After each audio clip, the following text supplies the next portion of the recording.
Minhas irmãs e meus irmãos dos dois planos, boa noite. Que a paz do nosso Mestre Jesus possa estar nos nossos corações, nos nossos pensamentos, hoje e por toda a eternidade. Pessoal de trás, me ouve bem? Alguém nos visita pela primeira vez? Sejam bem-vindos. Nós, da casa de Sebastião Mártir, essa casa que há 60 anos abriga a doutrina espírita aqui no Distrito Federal, a primeira casa com essa incumbência, ela busca, acima de tudo, a revivescência com a própria doutrina espírita, a revivescência dos ensinamentos de Jesus. Temos atividades na nossa casa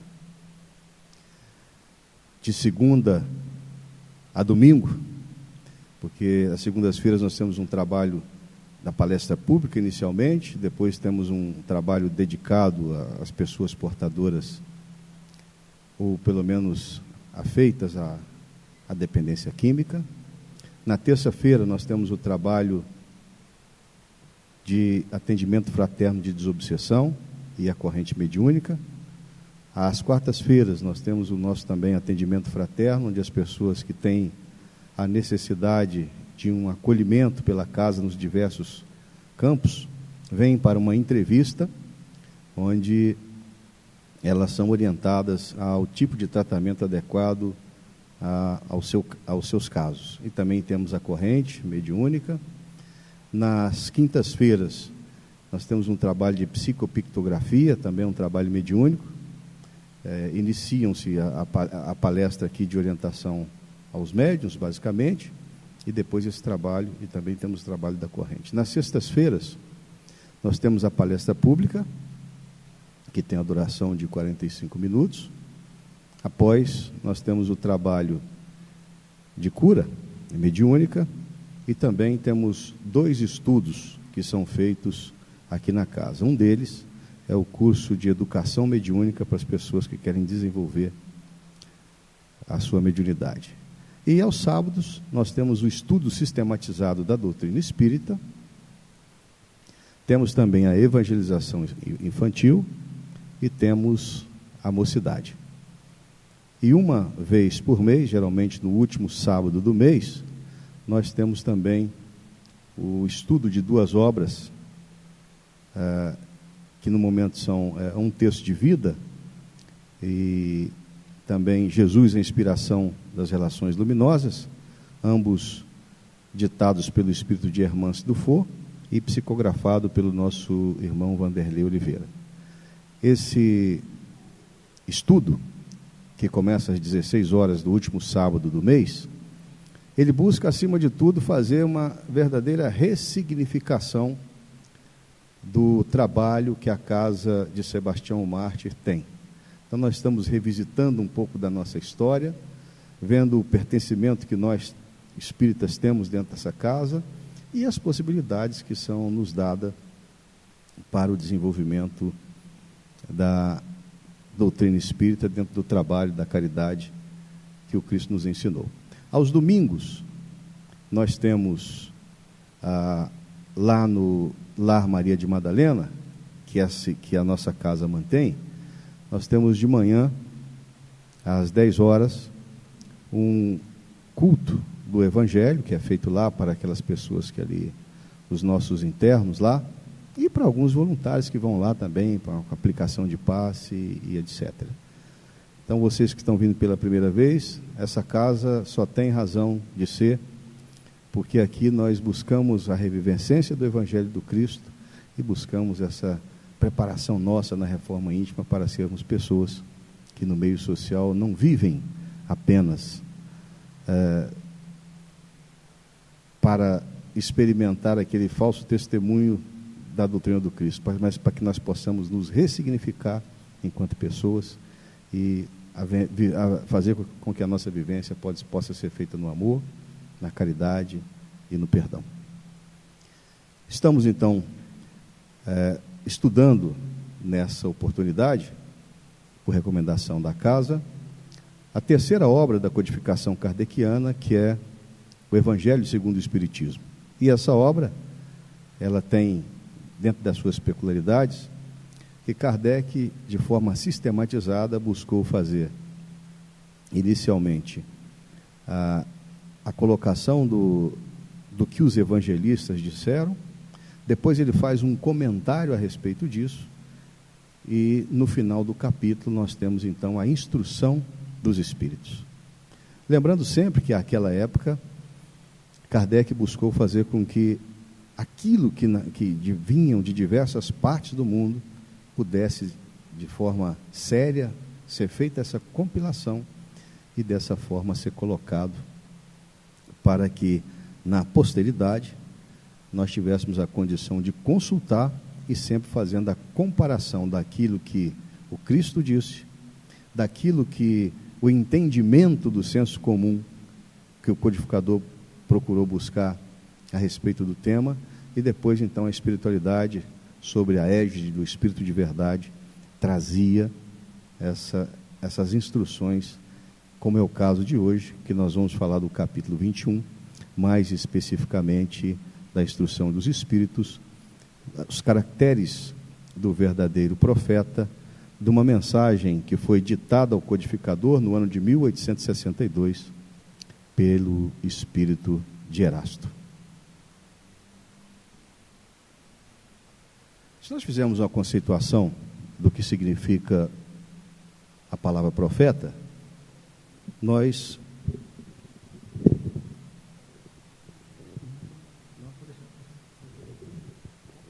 veremos que ela vem do grego, né? E que tem como uma conceituação um adivinho, ou que prevê algo que possa ter uma correlação com o futuro, ou que revela a vontade de Deus, e que seria, de certa forma, uma designação imprópria para médium. Isso é o que nós temos na conceituação. Ou do hebraico, que significa que o profeta seria o portador da palavra. Quando a gente vê no Evangelho de Mateus, no capítulo 14, versículo 23 e 24, quando Jesus nos disse que se alguém vos disser, eis que o Cristo está aqui ou ali, não lhes deis crédito, porque surgirão falsos profetas e farão tão grandes sinais e prodígios que, se possível fora, enganariam até os escolhidos. E nesse ponto, desde épocas imemoriais, a história universal traz a citação de que pessoas impropriamente se colocaram na condição de enviados das diversas divindades, qual seja as designações que nós possamos lhes dar, né? Lembramos que no Egito Antigo, por exemplo, os sacerdotes daquela época, né, que tinham a designação de seguidores de Amon, né, que era um deus conhecido àquela época, desde aquela época já era patente que a utilização da possibilidade de dizer algo, de prever algo sobre o futuro, passava necessariamente pelos atos ou pelas palavras que fossem, cujos efeitos dessem algum tipo de lucro às criaturas que se colocavam então como os verdadeiros emissários da divindade. Mas a gente tem, acima de tudo, que na conceituação que o Cristo nos deixou, como essa simples palavra do Evangelho de Mateus, ele já fazia a alerta que algumas pessoas tentariam, de certa forma, usurpar essa possibilidade de serem esses enviados de Deus, ou de falar em nome da divindade, para que, de certa forma, esses acontecimentos futuros ficassem ligados a interesses muito mais humanos do que divinos. E nesse diapasão, a gente vê que o nosso Mestre Jesus, um espírito de sétimo céu, tinha, acima de tudo, o entendimento de que nós ainda não teríamos a capacidade, pela nossa falta de amadurecimento espiritual, de elevação espiritual, de fazer a exata separação daquilo que seria ou que viria da parte do nosso Pai Celestial. Dizendo Cristo naquela época, então, que muitos tentariam se apoderar dessa palavra, dizendo-se enviados. E a gente chega no ponto de fazer essa verdadeira separação, né? Mas como é que a gente tem a capacidade de ver quais seriam essas criaturas que seriam os verdadeiros profetas? Quais seriam essas criaturas que teriam a capacidade de fazer essa previsão futurista? E, contrário senso, quais são essas pessoas que tentariam aviltar, ou seja, tentariam, de certa forma, se apoderar de algo que não lhes fazia, ou não lhes teria a possibilidade de sê-lo? O profeta, a gente vê que, na realidade, é aquela pessoa, dentro do que nós conhecemos do princípio crístico, que carrega alguns atributos específicos, como, por exemplo, humildade. E aí, a gente entende que essa humildade, ela não faz parte de uma religião, mas faz parte de uma concepção de religiosidade. Por exemplo, nós citamos aqui Mahatma Gandhi, que era hindu, mas que teve a capacidade de dizer, depois de conhecer o Sermão da Montanha, de dizer que se perdessem todos os tratados religiosos, se sobrasse apenas o Sermão da Montanha dito pelo Cristo, e a humanidade tivesse a capacidade de ter a vivência de acordo com o Sermão da Montanha, não haveria de ter nenhum tratado religioso no mundo, porque o mundo e as pessoas viveriam em paz. Gandhi tinha tanta sabedoria e tanta sapiência, que quando certa feita um dos seus discípulos perguntou como é que ele teria a capacidade de ver aquilo que era bom ou que era mal, qual o tipo de força nós deveríamos ter e em que condições, ele, utilizando-se, estava próximo dele um ovo, ele disse o seguinte: observai esse ovo, se a força para abri-lo vier de fora, não há vida. Diferentemente, se a força para romper essa casca vier de dentro, há uma transformação e há vida. Reparem que nessa simples citação, a gente pegando a doutrina espírita, vê que a tão buscada possibilidade de nós fazermos a nossa reforma íntima, ela não pode vir de fora. Mesmo tendo todos os tratados religiosos, se essa reforma não vier de dentro de nós, essa vida nova que nós pretendemos para nós e para a humanidade, não seria possível de ter. O segundo atributo é a superioridade moral e intelectual. E essa superioridade moral, alguns de nós já tivemos, infelizmente, de ouvir essa frase: faz o que eu mando, não faz o que eu faço, né?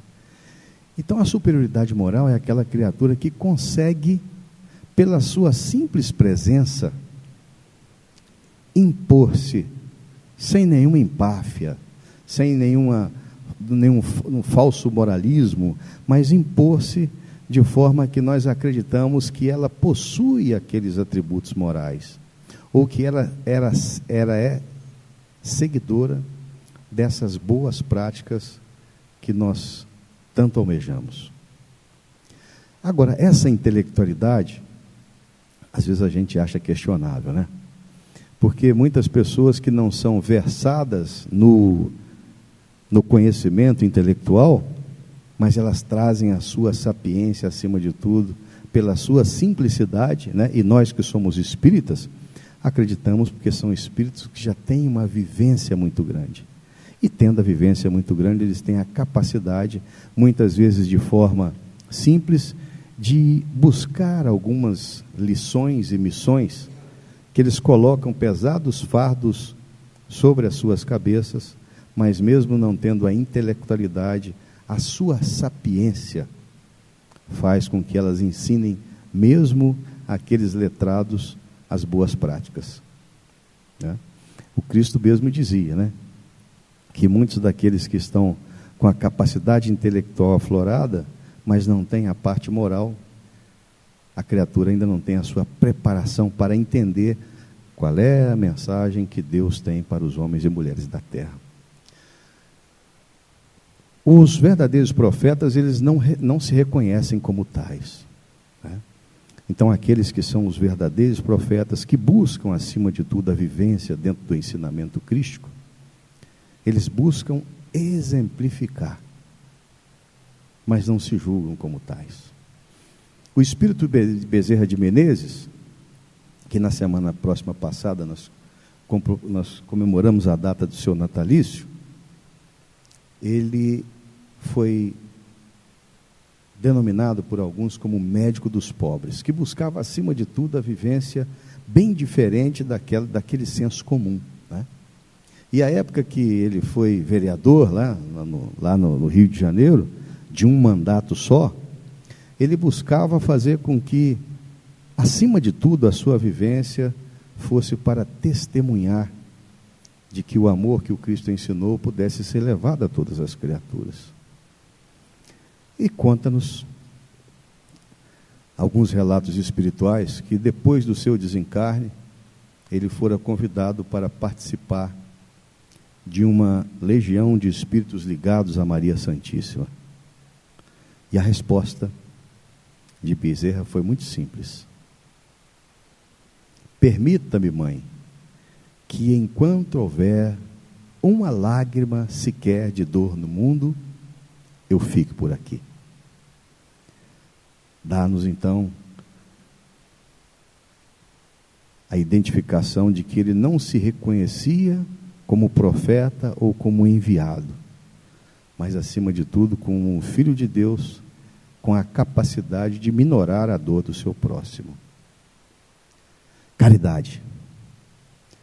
Essa caridade, né, que muitos poucos sabem fazer, e aí a gente busca uma figura que a Igreja Católica principalmente tem uma adoração especial por ele, Francisco de Assis, que mesmo nascendo lá no século XIII, num berço de ouro, ele fez com que a sua vivência fosse exatamente a capacidade de fazer com que as criaturas que estivessem necessitando do pão, da roupa, da assistência ou simplesmente da palavra, pudesse ser merecedora daquilo que buscava. Ao passo de certas feitas, ele falava para os seus confrades para evitar de andar com 2 túnicas, por 2 motivos simples. Porque alguém poderia estar passando frio, ou que aquele peso, por menor que fosse, poderia deter-lhe a marcha para chegar nas proximidades de alguém que estivesse em sofrimento e que precisasse de ser auxiliado. Os seus atos. O profeta, ele não vive de palavras, mas vive de atos. Ele busca, acima de tudo, onde quer que se encontra, fazer com que aquele a quem ou em nome de quem ele veio, quer seja o Pai Celestial ou Cristo Jesus, os seus atos sejam exatamente aqueles norteados pela bondade e misericórdia de Deus para com o próximo e pela citação crística de que esses seus atos devem ser aqueles sem mácula, sem mágoa, mas sim permeados de caridade e de amor. E essa modéstia, não a modéstia fingida, mas falsa, mas aquela modéstia que realmente denota a alma elevada das pessoas nobres. Eu gosto muito aqui de lembrar de uma figura que não teve o prazer, ou pelo menos não teve a possibilidade de se avistar com Cristo.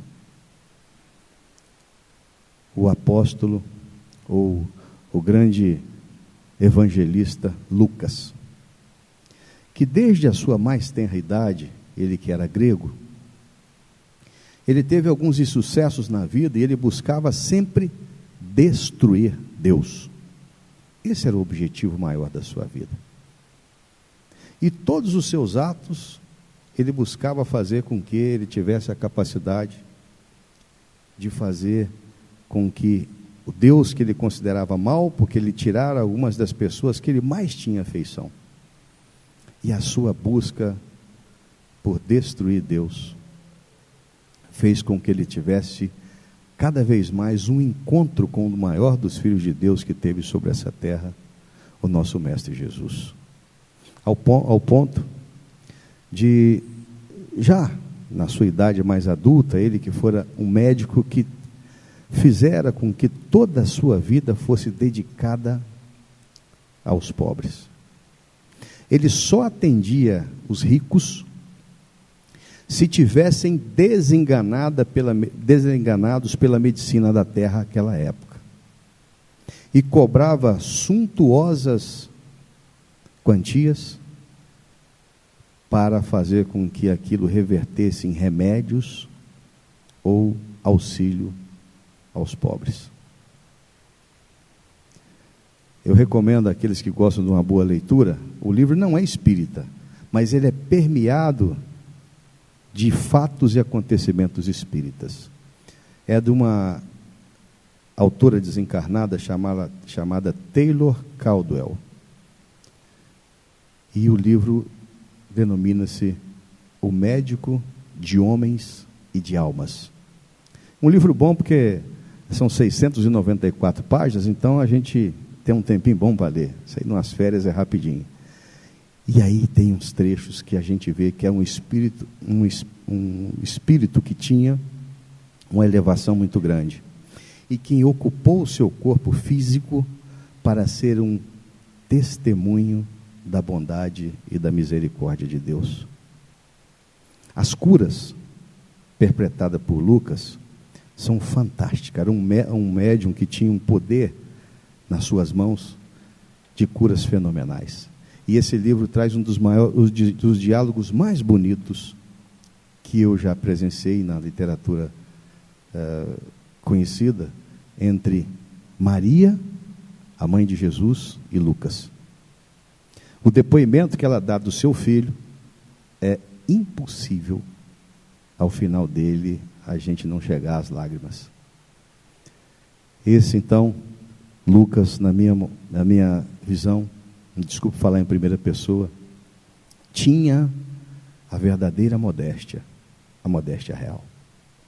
Do outro lado, o falso profeta, ele carrega por si só o orgulho. Ele se coloca como um mensageiro da divindade, mas ele procura persuadir as pessoas para que acreditem naquilo que ele diz. Porque os atos que ele perpetra não são daquelas pessoas que trazem aquilo que a divindade ou aquilo que os enviados maiores da divindade diz. Eles têm a presunção, se consideram contrário aos profetas, de que são enviados de Deus. Eles se autodenominam enviados de Deus. Embora muitos deles utilizem-se da condição de pessoas que conhecem um pouco mais da palavra, ele utiliza isso para amealhar riquezas, poder temporário e, de certa forma, para se fazer mais importante do que aquele que, aspas, o poderia ter enviado, ou seja, a divindade. Aqui foi uma falha na comunicação, né? A tecnologia às vezes trai. Eu estava lendo um negócio pequenininho e estava grandão aqui, viu? E a gente coloca aqui, em fase de encerramento, porque eu vou tratar de um assunto e vou pedir até as escusas ao nosso escalador oficial, professor Zé Marques, porque eu vou terminar a minha fala com um assunto que eu acho que é da maior pertinência e que é atualíssimo e que nós necessitamos falar nele. E aí nós colocamos aí algumas criaturas. Um livro chama Chico Xavier, o Apóstolo do Brasil, um livro que traz uma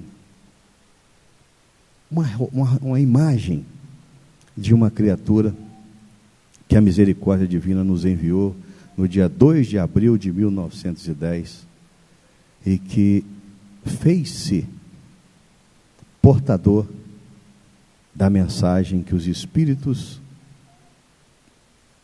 queriam passar para nós. Já chegou, agora, ele em vida psicografou 426 obras. E tinha algumas que ainda eram inéditas. Então nós já temos por volta de 512 obras psicografadas por Francisco Cândido Xavier, que buscava, acima de tudo, ser o testemunho de que o amor, a misericórdia e o perdão é que deveria fazer parte da humanidade em todas as suas épocas.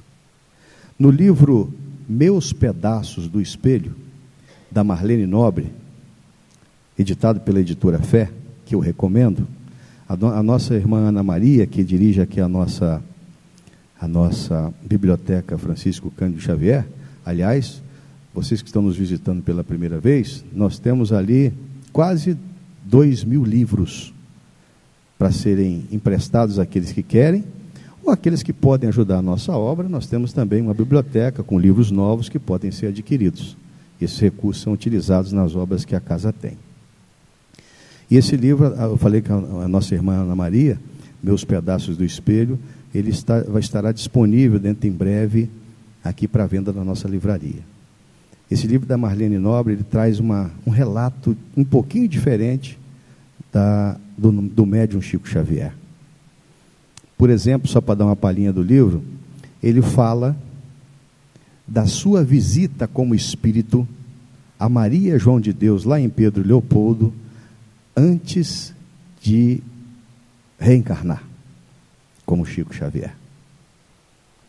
E só para falar das características do profeta, Chico era aquela pessoa que Marlene Nobre um dia conversou com ele, no final da década de 1980, dizendo: Chico, você precisa reagir, Chico. A imprensa está falando muito mal de você. Você precisa reagir. No relato dela, ele se constrangeu, baixou a sua visão, pensou numa resposta para dar àquela irmã. E aí ele, com os olhos querendo lacrimejar, disse: minha irmã, olha só, eu vou tentar lhe explicar o que eu acho disso. Na minha opinião, a doutrina espírita é uma grande calçada de pedras, e eu sou uma dessas pedras. Agora, o lugar que me coube, eu jamais conseguiria ocupá-lo se algumas marretadas não moldassem o meu corpo para caber no espaço que a mim está reservado. É ou não é um profeta? Enquanto todo mundo falando dele, ele se coloca numa condição, não da falsa humildade, mas reconhecendo que até aquele falar dele significava a possibilidade dele exercitar a paciência, a caridade. E esse cidadão ali que nós queríamos trazer aqui a figura do mestre, eu acho que foi um dos maiores profetas de Deus. Se a gente buscar aqui Isaías, se nós buscarmos Jeremias, a gente teria tantos nomes para citar, mas o tempo é curto. E esse, então, a gente não coloca só como um profeta, mas o maior deles, que algumas religiões o têm como um profeta menor, mas que nós, os cristãos, sabemos que foi a criatura que teve a capacidade de pegar a terra quando era uma nebulosa e se colocar como o governador espiritual dela, e que teve a capacidade de dizer que enquanto uma só das ovelhas que o Pai Celestial determinou que estivesse sob sua guarda, estivesse fora do redil, a sua obra não estaria concluída. Nós, os cristãos, já temos a capacidade de entender quais são os profetas. Mais que isso, a doutrina espírita já nos dá, não só pelos livros da codificação, mas também pelas muitas obras de Francisco Cândido Xavier e outros renomados médiuns, ou médiuns até, de certa forma, anônimos, mas que têm essa mensagem que fala ao nosso coração e nos convida diariamente a buscar nos reformar, para que nós possamos nos tornar pessoas melhores. E não admiradores só da obra do Cristo ou da doutrina espírita, mas pessoas que buscam na sua vivência diária, com aqueles que estão a caminho conosco, a testemunhar aquilo que o nosso Mestre nos recomenda. Até aqui a nossa mensagem de hoje. Nós temos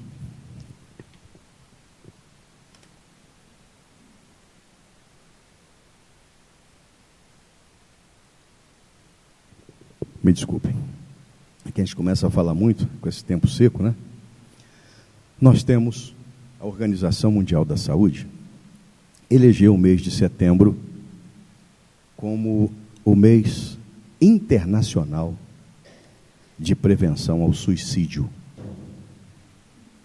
E a mensagem que nós gostaríamos de trazer à reflexão é a seguinte: para não chocar muito, eu não vou falar de números, mas no nosso país, por exemplo, a terceira causa de morte, depois dos homicídios, dos acidentes de trânsito, são suicídios. As criaturas que desertam, que buscam, acima de tudo, desistir da possibilidade de buscar fazer com que essa oportunidade que o Pai Celestial nos dá seja uma bênção na nossa vida futura. A doutrina espírita, de forma muito clara, nos dá o entendimento que existem 3 possibilidades da nossa vida na Terra, de que nós encaremos isso aqui como uma prisão, como um hospital, ou como uma escola. E muitas dessas criaturas que têm a Terra como uma prisão, elas pensam que, antecipando o seu retorno à pátria verdadeira, ela vai se livrar dos problemas. Aqueles que têm a vida presente como um hospital, buscam aí apenas fazer com que a sua vida seja um constante lamentar, que tem nas possibilidades que a vida lhes apresenta como algo que as aborrece, que as entristece. E aí a gente busca, por exemplo, citar só 2 pessoas. O médium espírita chamado Jerônimo Mendonça. Ele passou mais de 30 anos sobre uma maca. Ele só conseguia mexer a boca e os olhos não precisava mexer porque ele era cego. Andou boa parte desse país levando a mensagem do Cristo,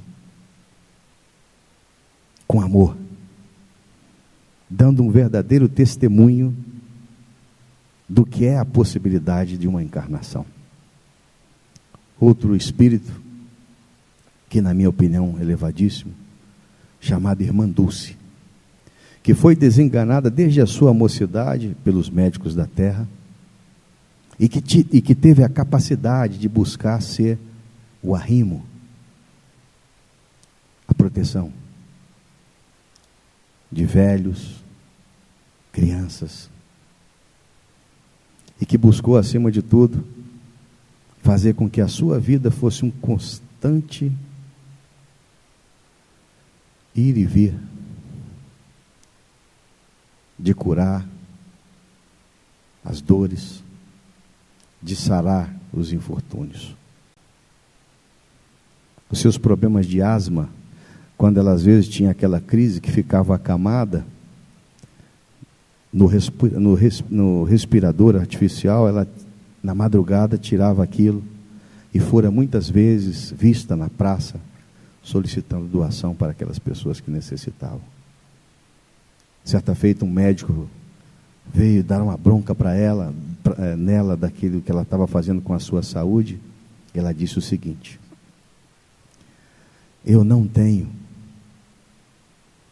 o direito de ficar aqui nessa cama enquanto eu sei que alguns precisam dos meus cuidados. E voltando ao suicídio, a gente vê que muitas pessoas vitimadas pela depressão se esquecem que elas não estão deprimidas, elas estão distraídas. Nessa vida, é muito melhor você ser um enfermeiro diligente do que um paciente bem cuidado. Cada vez mais as pessoas que não têm esse entendimento ainda, elas buscam a felicidade nessa terra, mas a felicidade não é desse mundo ainda.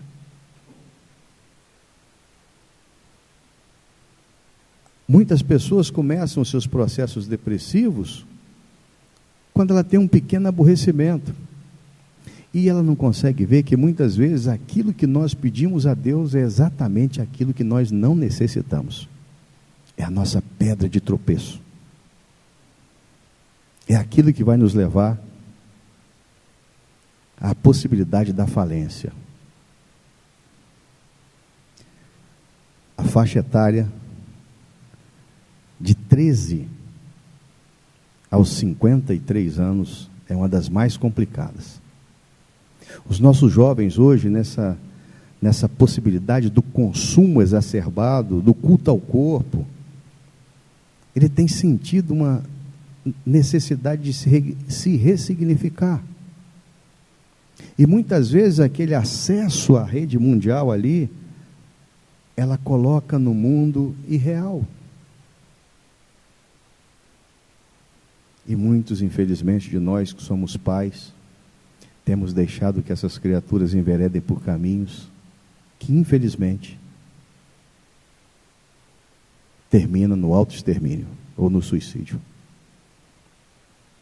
Nós temos hoje 37%, a mais de suicídios de homens do que de mulheres. De pessoas que buscam, acima de tudo,